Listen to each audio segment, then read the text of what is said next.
Hello dear students, कैसे हैं आप सब लोग। मैं आशा करता हूं आप सभी लोग अच्छे होंगे, स्वस्थ होंगे। मैं जीएसटी आपका केमिस्ट्री एजुकेटर स्वागत करता हूं आपके इस YouTube channel Fun Science Classes में। जैसा कि मैं आपको बताना चाहूँगा, आपके क्लासेस बहुत दिनों से बंद थी। अब सेकेंड सेमेस्टर व फोर्थ सेमेस्टर या सिक्स सेमेस्टर के लिए सारी क्लासेस आपको रेगुलर अपलोड की जाएंगी और लेक्चर्स आपको मिलते रहेंगे। चलिए आज का लेक्चर स्टार्ट करते हैं। मैं आज आपको पढ़ाऊंगा बीएससी सेकेंड सेमेस्टर के लिए केमिस्ट्री, जिसमें मैं आपको पढ़ाऊंगा सिंथेटिक डाइस के बारे में। सिंथेटिक डाइस के बारे में पढ़ाने से पहले मैं आपको बता दूं कि आज मैं आपको सिलेबस भी बता देता हूं किस तरह से आपका सेकेंड सेमेस्टर केमिस्ट्री के लिए सिलेबस क्या है। तो पहला आपका सिलेबस में बता दूं कि 8 यूनिट पूरे हैं। फर्स्ट यूनिट है आपका केमिस्ट्री ऑफ कार्बोहाइड्रेट्स का, सेकेंड यूनिट है आपका केमिस्ट्री ऑफ प्रोटीन्स का, थर्ड यूनिट है आपका केमिस्ट्री ऑफ न्यूक्लिक एसिड का, फोर्थ यूनिट है आपका केमिस्ट्री ऑफ पहले लिख देता हूँ आपको। फर्स्ट यूनिट है आपका सिलेबस जिसमें आपका है यूनिट फर्स्ट, जिसमें आपका है केमिस्ट्री ऑफ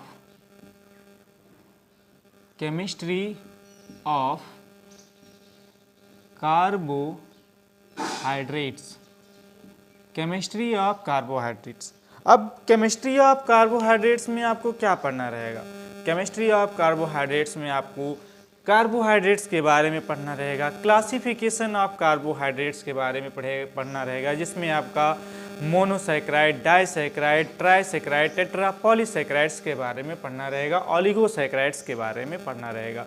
इसके बाद आपको एपीमर, इनांसियोमर्स, इन सब के बारे में पढ़ना रहेगा। देन आपको इसमें पढ़ना रहेगा क्या नाम है शुगर के बारे में, जिसमें शुगर, ग्लूकोज, फ्रुक्टोज के बारे में पढ़ना रहेगा। उसके बाद आपको chemistry of synthesis of glucose, synthesis of carbohydrates के बारे में बहुत सारी चीज़ें आपको पढ़नी रहेंगी।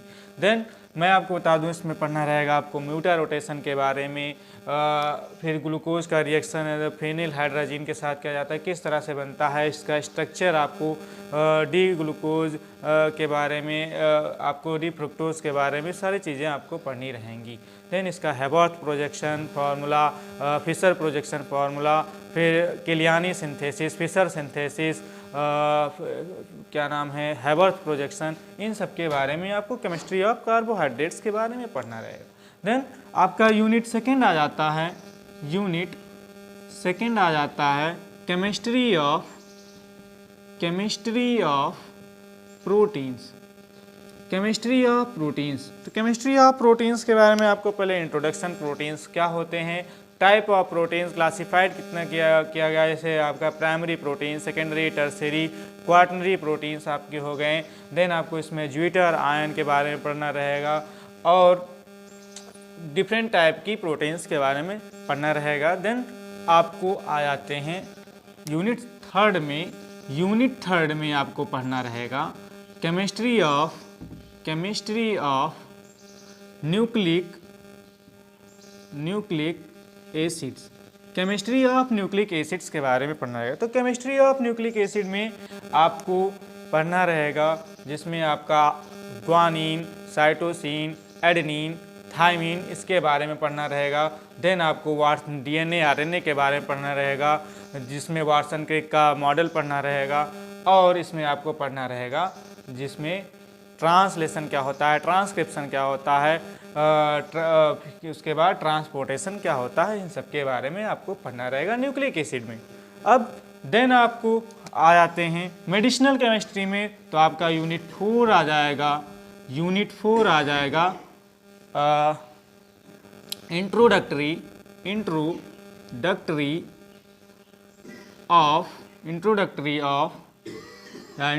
To the medicinal chemistry, introductory to the medicinal chemistry. तो इसमें आपको इंट्रोडक्शन करना रहेगा मेडिसिनल केमिस्ट्री में, जिसमें आपको ड्रग्स के बारे में पढ़ना रहेगा, एंटीसेप्टिक्स के बारे में, एंटीबायोटिक एंटीजेंस के बारे में पढ़ना रहेगा, उसके बाद आपको टाइप ऑफ ड्रग्स किस तरह से होते हैं, उसके बाद आपको एंटीवायरल ड्रग्स के बारे में आपको मेडिसिनल केमिस्ट्री में पढ़ना रहेगा। देन आपका आ जाता है यूनिट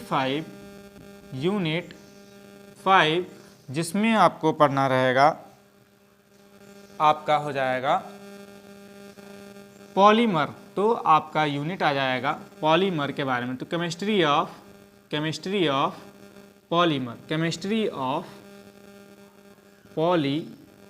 के बारे में पढ़ना रहेगा, जिसमें आपको पॉलीमर क्या होता है, कोपॉलीमर क्या होता है, टाइप ऑफ पॉलीमर क्या होते हैं, किस तरह से इसके पॉलीमर में आपका टॉपिक आता है, वो सब चीज़ों के बारे में पढ़ना रहेगा। देन मैं आपको बता दूं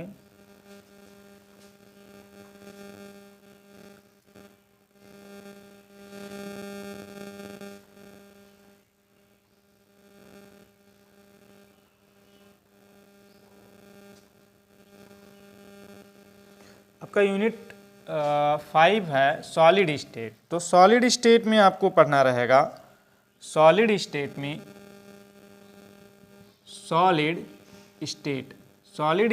आपको क्या पढ़ना रहेगा।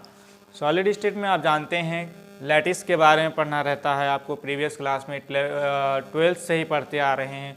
लैटिस क्या होता है, यूनिट सेल्स क्या होते हैं, टाइप ऑफ लैटिस सेल कितने होते हैं, फिर उसके बाद आपको एक्सरे डायफ्रैक्शन क्या होता है, फिर उसके बाद आपको NaCl, CgCsCl इसके किस तरह से यूनिट सेल बनते हैं, और VCC, FCC, इन सब के बारे में आपको simple cubic cell, body centred, face centred cubic cell के बारे में, यूनिट सेल्स के बारे में आपको पढ़ना रहेगा। देन आपका यूनिट 6 आता है, यूनिट 6 आ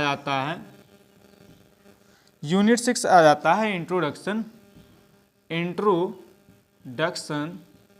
टू पॉलीमर का आप इंट्रोडक्शन पढ़ेंगे यूनिट 6 में। तो इसमें आपको पढ़ना रहेगा पहला आपका होगा जिसमें मोनोमर्स क्या होता है, ऑलिगोमर्स क्या होता है, पॉलीमर्स क्या होता है, इसके बाद classification of polymers, natural, synthetic, crossed linked polymer क्या होता है, प्लास्टिक्स क्या होते हैं, इलास्टोमर्स क्या होते हैं, होमोपॉलीमर, बहुत सारी चीज़ों के बारे में आपको इसमें पढ़ना रहेगा। देन इसी यूनिट में आपका है silicon end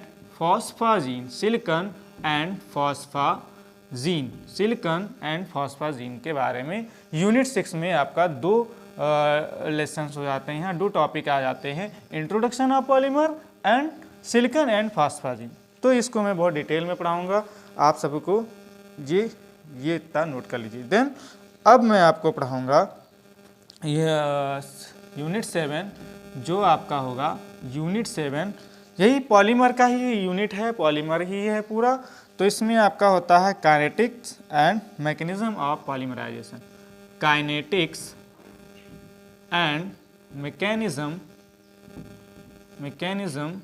of polymerization.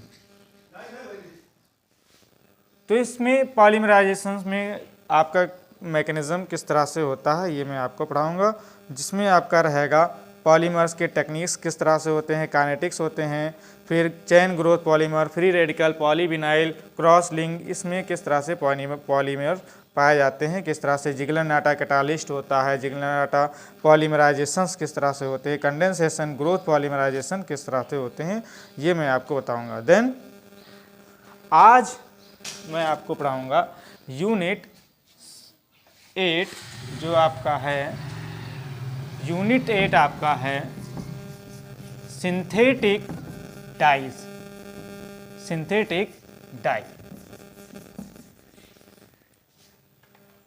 Unit 8 आपका है सिंथेटिक डाइज।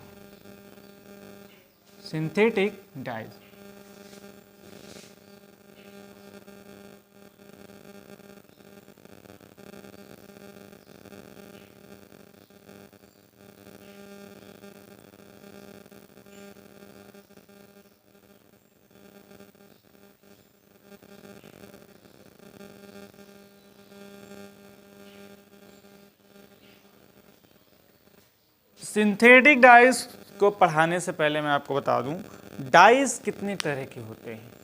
डाइज आपके बेसिकली दो तरीके के होते हैं, नेचुरल डाइज और सिंथेटिक डाइज। तो डाइज क्या होता है?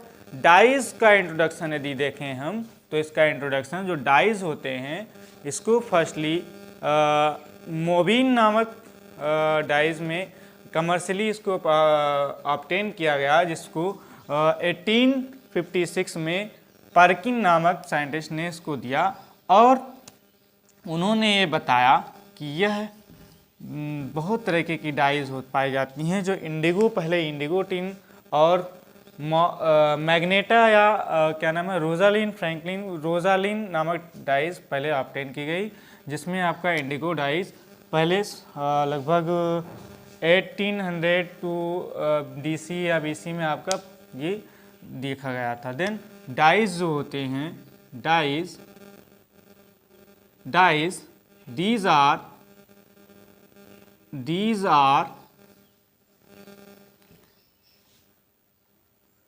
colored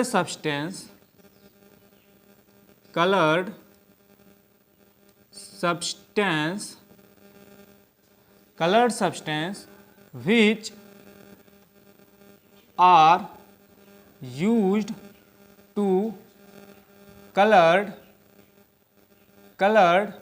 as fabrics by brightness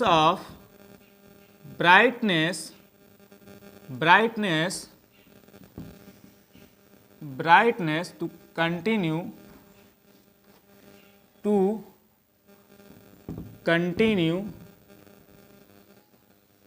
growth and brightness of cloths in the washing by the dye color is not removed। तो डाई के कलर जिसे हम किसी भी डाई को यूज़ करते हैं तो फैब्रिक्स या कपड़े की एक धागे को यदि लें तो उसमें आपके डाई का कलर अगर धोने पर, वॉश करने पर आप इजी लें या कोई भी डिटर्जेंट लें, उसको सॉप करें या धुलें तो उसमें आपका वो कलर ना जाए, वो ब्राइटनेस वैसे ही की वैसे रह जाए, उसकी रंग वैसे की रह जाए। तो डाइज एक रंजक भी कहते हैं इसको, हिंदी में रंजक या रंग इसको कहते हैं। और सिंथेटिक डाइज हो गया आपका संश्लेषित डाइज या संश्लेषित रंजक। तो ये आपका होता है। डाइज जो होते हैं कलर सब्सटेंस होते हैं जिसमें आपका यूज्ड होता है फैब्रिक्स के रूप में। ये आपका इतना पॉइंट हो गया। तो अब मैं आपको कुछ पॉइंट्स लिखा देता हूँ। Dyes they are the substance विच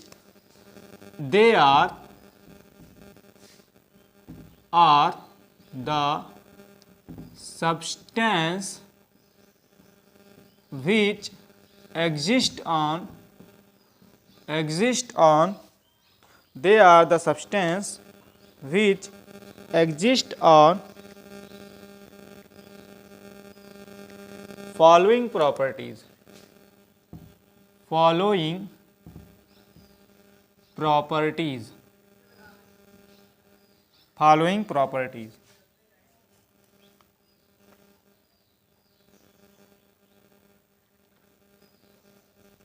इसकी फॉलोइंग प्रॉपर्टीज होती हैं। इसका पहला पॉइंट हो जाएगा they have a suitable colour. They have a suitable colour, इसका एक सुइटेबल कलर होता है। जैसे आप इंडिगो ले लीजिए या मिथाइल ऑरेंज या कॉन्गो रेड, एलिजेरिन, बहुत सारी चीज़ें एजोडाइज, नॉन एजोडाइज होते हैं। इसका एक सूटेबल कलर होता है, ठीक, इसका एक सूटेबल रंग होता है, ठीक। तो इसमें आपका सेकेंड पॉइंट हो जाएगा जिस they have must be have fixed then फैब्रिंग agent. They have they have fixed their themselves a fibrin agent. They must be have fixed their themselves fibrin agent, and the dyes have fastness properties. The dyes have, they must have dyes are they must have dyes are fastest property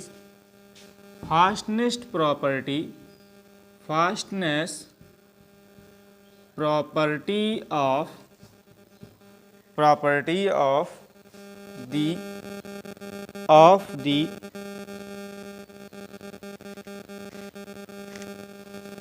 brightness of light, brightness of light. और मैं आपको बता दूं, इसमें हम dilute करें या इसको वाटर में घोलें या किसी भी एसिड में डालें, आपका ये जो डाई का कलर रहता है ये सेम रहता है. डाई का colour are same. They have the dye colour are same. जैसे आपका क्रोमोजेन होता है, एक क्रोमोजेन, आपको ये क्रोमोजेन एग्जाम्पल लेते हैं. क्रोमोजेन, तो क्रोमोजेन का एग्जाम्पल लें तो आपका ऐसे बनेगा. ये आपका बेंजीन रिंग होगा, ये बेंजीन रिंग, इससे डबल बॉन्ड नाइट्रोजन N2 लगा है, फिर यहाँ पे आपका बेंजीन रिंग. इसका जो आपका यहाँ पे क्रोमोजेन, इसे हम क्रोमोजेन कहते हैं. ठीक, इसका यदि हम देखें ऑक्सोक्रोमो और क्रोमोफोर जो बनेगा, तो इसका हम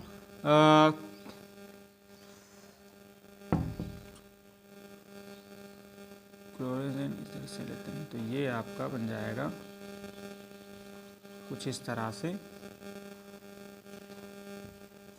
डबल बॉन्ड एंड यहाँ पे आपका आ जाएगा OH, यहाँ पे OH, यहाँ पे आपका क्रोमोफोर, यहाँ पे आपका क्रोमोफोर, जो क्रोमोफोर, एंड ये आपका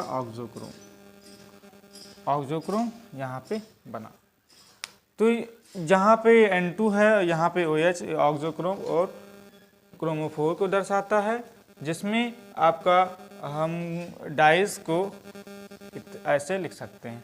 देन अब आपका आ जाएगा इंट्रोडक्शन ऑफ डाइस के बाद क्लासिफिकेशन ऑफ डाइस या क्लासिफिकेशन ऑफ डाइस. पहले नॉमेनक्लेचर पढ़ लें या नॉमेनक्लेचर. तो नॉमेनक्लेचर आप जानते हैं, मैंने आपको बताया था. मॉडर्न डाइस जो होते हैं, इसमें रोजालिन और मॉडर्न डाइस के बारे में आते हैं, रोजलेस में आते हैं. और इसका डाइस का क्लासिफिकेशन आपका हो जाएगा क्लासिफिकेशन ऑफ डाइस. डाइस को बेसिकली दो टाइप, पहले हमें डाइस को दो पार्ट में डिवाइड करूं. डाइस को दो पार्ट में डिवाइड करने के बाद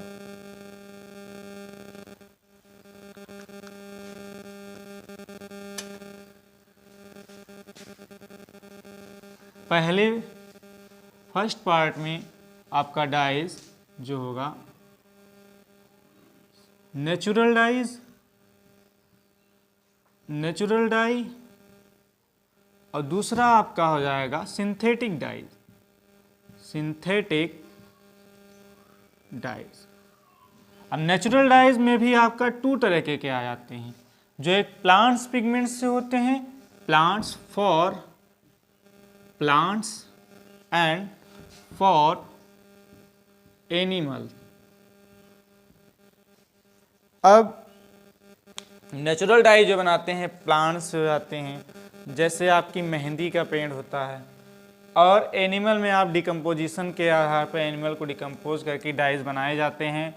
बहुत सारे डाइज एनिमल से बनते हैं, बहुत सारे डाइज प्लांट्स के पिगमेंट से बनते हैं या प्लांट्स के पत्तियों से बनते हैं, लीव्स से बनते हैं। बहुत सारी चीज़ें डाइज आपकी बनाई जाती हैं, ये आपकी नेचुरल डाई हो जाती हैं। और जो सिंथेटिक डाइज होती हैं इसे हम संश्लेषित डाइज कहते हैं, संश्लेषित या रंजक, संश्लेषित रंजक कहते हैं, संश्लेषित रंजक कहते हैं। तो जो सिंथेटिक डाइज होता है 2 तरीके के होते हैं। पहला होता है एजो डाई एंड दूसरा आपका होता है नॉन एजो डाई। ज़्यादातर आपके एजो डाइज होते हैं। डाइज सिंथेटिक डाइज मोस्टली जो डाइज होते हैं 7000 से 8000 से भी ज़्यादा डाइज अब तक खोजी जा चुकी हैं, कमर्शियली प्राप्त की जा सकी हैं। लेकिन अब इसमें आपका जो डाइज है, आपका पहला जो एजो डाइज है, ये भी बहुत तरीके के होते हैं। पहला तो मैं आपको रिएक्टिव डाइज बता देता हूँ। रिएक्टिव डाइज भी बहुत तरीके की होती हैं। दूसरा आपका एसिडिक डाई या एसिड डाई, बेसिक डाई। तीसरा आपका बेट डाई। चौथा आपका डिस्पर्स डाई। चौथा आपका मॉर्डेंट डाई। पांचवा आपका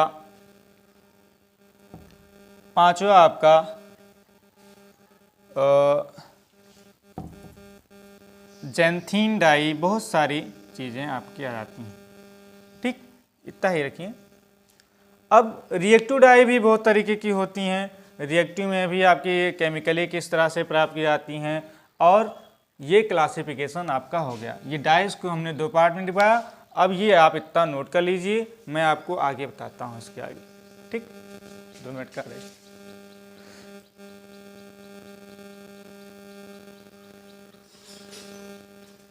हो गया।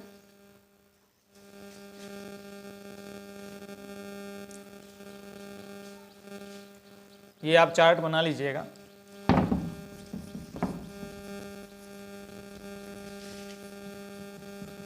अब आपका आता है,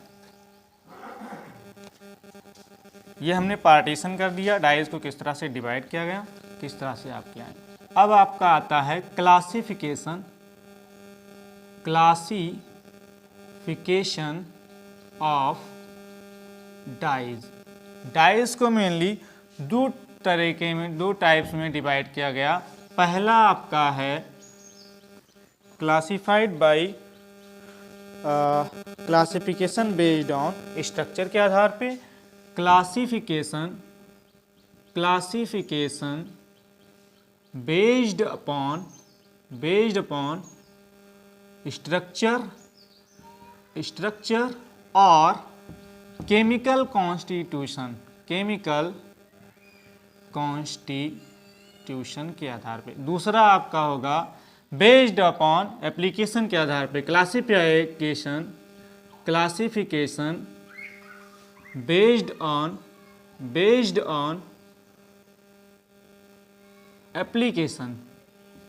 एप्लीकेशन के आधार पे आपका किस तरह से क्लासिफाइड किया गया डाइस को। ठीक, अब आपका पहला है क्लासिफिकेशन बेस्ड अपॉन स्ट्रक्चर या केमिकल कॉन्स्टिट्यूशंस के आधार पे। केमिकल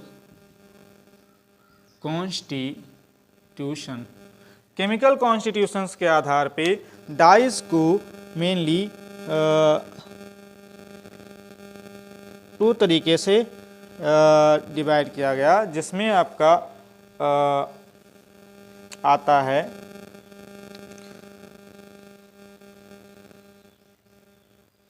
नाइट्रो डाइज या नाइट्रोडाइज, नाइट्रोडाइज। दूसरा आपका नाइट्रोसोडाइज, नाइट्रोसोडाइज। तो नाइट्रोसोडाइज में आपका एग्जाम्पल है नाइट्रोसोडाइज, ये डाइज होते हैं कंटेन करते हैं क्रोमोफोर ग्रुप को, इसमें नाइट्रो ग्रुप प्रेजेंट होता है। तो इसमें इसका एक एग्जाम्पल है नेप्थॉल, नेप्थॉल ग्रीन या नेप्थॉल ग्रीन येलो भी इसका एग्जाम्पल है। इसका नेप्थॉल आपसे आपका एक ये बेंजीन का रिंग बनाएंगे, यहाँ पे बेंजीन डबल बेंजीन रिंग बनाएगा, यहाँ पे आपका डबल बेंजीन रिंग बन गया, यहाँ पे आपका OH ग्रुप और यहाँ पे आपका N डबल बॉन्ड O। ये आपका नेप्थल, नेप्थल ग्रीन जी या नेप्थल येलो इसमें आपका बन जाता है। ठीक, अब दूसरी डाइज का नाम है आपका नाइट्रोडाइज। नाइट्रोडाइज में आपका पिक्रिक एसिड आ जाता है। तो नाइट्रोडाइज में आपका पिक्रिक एसिड, तो यहाँ पे आपको मैं पिक्रिक एसिड का फॉर्मूला बता देता हूँ किस तरह से स्ट्रक्चर बनता है। ये आपका बेंजीन रिंग बना, बेंजीन रिंग्स के बाद यहाँ पे आपका OH, यहाँ पे आपका NO2, NH3, NH3, यहाँ पे आपका NH3, यहाँ पे आपका NH3। ठीक, यहाँ से 1 2 3 4 5 6 2 2 4 6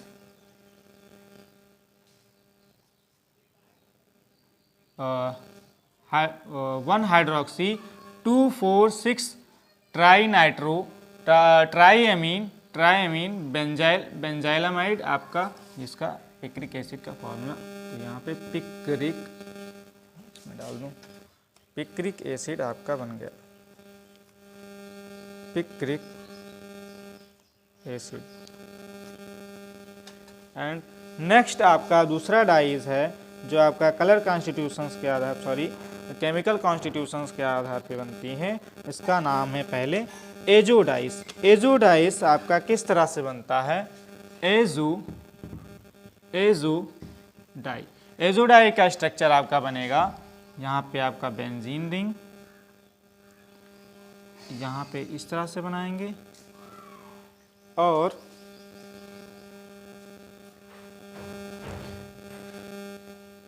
यहाँ पे आपका N डबल बॉन्ड N, जहाँ पे कुछ इस तरह से ऐसे बनाइए, ये बेंजीन का डब्बा, यहाँ पे इस तरह से ऐसे ये बेंजीन का डब्बा, यहाँ पे इस तरह से बना दीजिए और इधर आपका OH लग गया, यहाँ पे NO2S। ये आपका एजोडाइज है। इसका नाम है मिथाइल ऑरेंज, मिथाइल ऑरेंज या इसका नाम है मिथाइल ऑरेंज या ऑरेंज, इसको हम मिथाइल ऑरेंज कहते हैं। ये आप जो एजोडाइज है मिथाइल ऑरेंज, इसको आप डिटेल में पढ़ेंगे। अभी इसका मैं आपको स्ट्रक्चर किस तरह से बनता है, क्या डाइज मतलब कॉन्गो रेड, एलिजेरिन, इंडिगो, इंडिगोटीन, ये सब कैसे बनते हैं, मिथाइल ऑरेंज, फिनाल्फथैलीन, ये सारी चीज़ों को मैं डिटेल में आपका एक एक लेक्चर ला करके आपको डाइज के बारे में बताऊंगा किस तरह से बनते हैं। तो ये आपका केमिकल कॉन्स्टिट्यूशंस के आधार पे डाइज हो गए, किस तरह से डिवाइड किए जाते हैं। अब आपका आता है नेक्स्ट आता है ट्राईफिनाइल मीथेन।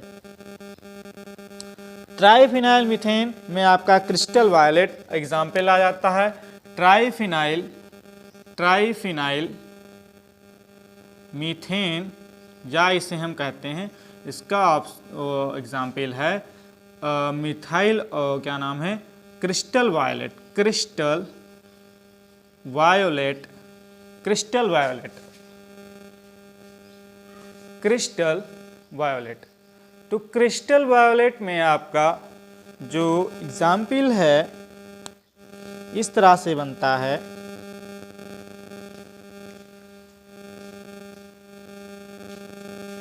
जहाँ पे आप लगा दीजिए C डबल बॉन्ड C, यहाँ पे PH, यहाँ पे PH, यहाँ पे PH और NH3, यहाँ पे फिर आपका बेंजीन रिंग बन जाएगा PH, और ये आपका बन जाएगा इस तरह से double bond NCH3 whole thrice Cl। ये आपका क्रिस्टल वायलेट का एग्जाम्पल है। अब नेक्स्ट आपको मैं बताऊंगा केमिकल कॉन्स्टिट्यूशंस में आपका ये स्ट्रक्चर ना बना हो तो आप बना लीजिए, ये स्क्रीनशॉट ले लीजिए। देन मैं आपको बताऊंगा केमिकल कॉन्स्टिट्यूशन में और एग्जाम्पल आपके क्या है। देन आपका और एग्जाम्पल है आपका क्विनोलिन डाइज किस तरह से इसका स्ट्रक्चर बनता है ये मैं आपको बताऊंगा, किस तरह से क्विनोलिन का स्ट्रक्चर आपका बनता है। तो ये आपका नेक्स्ट है क्विनोलिन डाई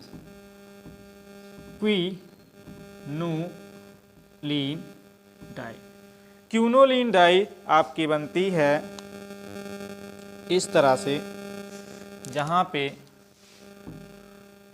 ये बेंजीन रिंग, यहाँ पे ये इस तरह से, यहाँ पे NH, फिर यहाँ पे एक कार्बन चेन इस तरह से, एक इधर से आपका बन जाएगा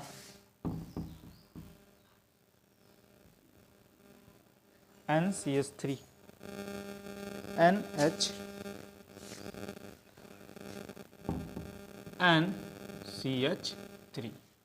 ये आपका इस तरह से, इसको इस तरह से बंद कर, ये आपका क्विनोलिन डाई हो गया। अब नेक्स्ट आपका है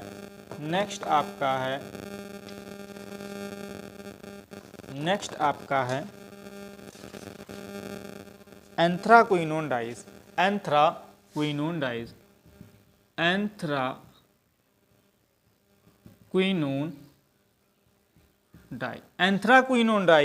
जो ये डाई होती है, इसकी डेरिवेटिव होता है 9, 10 एंथ्राक्विनोन। These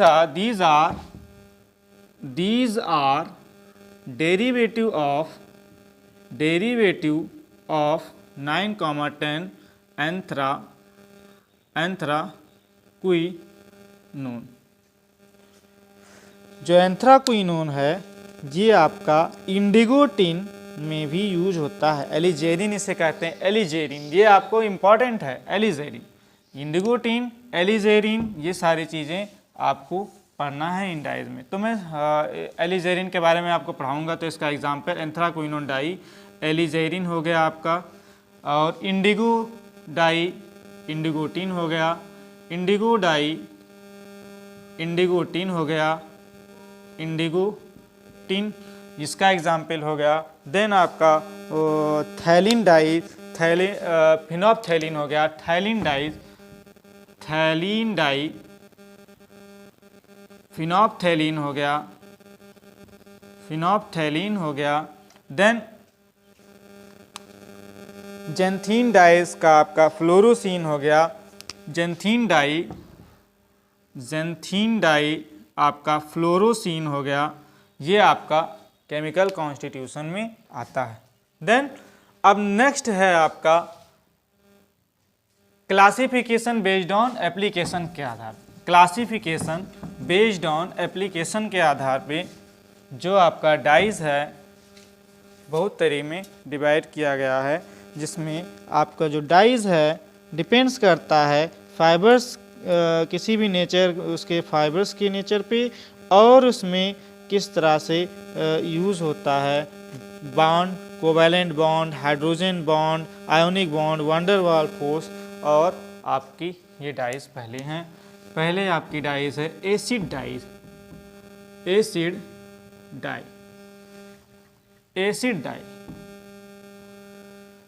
डाई आपका लिख लीजिए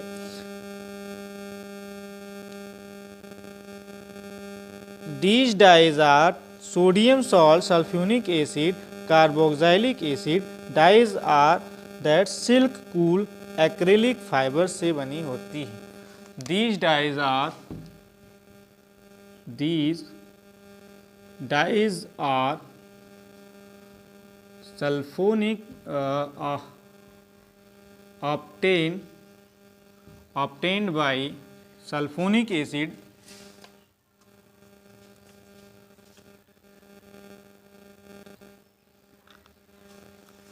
these dyes are obtained by sulfonic acid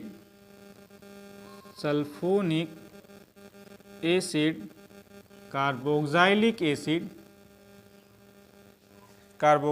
acid and they obtain these dyes are silk cool acrylic fiber silk cool acrylic fibers। ऐसे ही आपकी बेसिक डाइज होती हैं जो सोडियम सॉल्ट से बनती हैं, ये कलर्ड होती हैं, ये डाइज वूल्स सिल्क्स में एक्रेलिक फाइबर्स में होते हैं। एंड आपका एजोइक डाइज भी इंसॉल्युबल एजो डाइज है जो डाइज सेलुलोज फाइबर्स के बनी होती हैं, सेलुलोज फाइबर्स की बनी होती हैं। ऐसे आपकी बेड डाइज हो गई, सल्फर डाइज हो गई, डिस्पर्स डाइज हो गई, ऑर्गेनिक डाइज और सारी डाइज आपकी इस एप्लीकेशंस के आधार पे क्लासिफाइड की जाती हैं। ठीक, अब नेक्स्ट है आपका कलर कॉन्स्टिट्यूशन, या